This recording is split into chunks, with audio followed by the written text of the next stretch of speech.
Hello and welcome.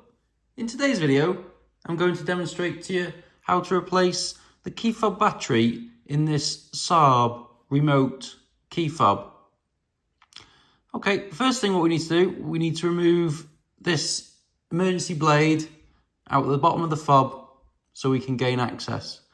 We do so by pressing the symbol Saab there, and you can feel it's a little bit soft. And you press it, which releases the catch, and you can remove the blade from the bottom. Now what we need to do is we need to split the two halves of this case.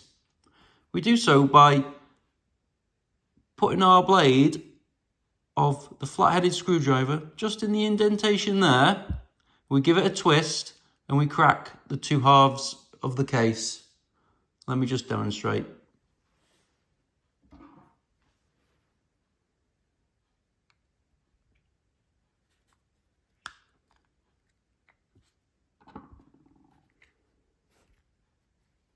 And there is your key fob battery. We just get our screwdriver again, and we just remove it from its housing, like so. This key fob takes a battery with a part number of CR2032, like this one. We just simply get our new key fob battery and we just place it back into the housing.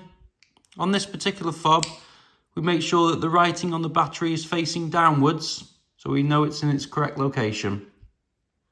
And now it's just time to pop it back together. So we get the other half of the case.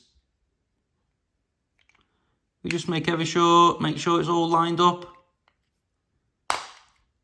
And we just click it back. And then we get the blade and we just slide it back in. And there you go. It's all done.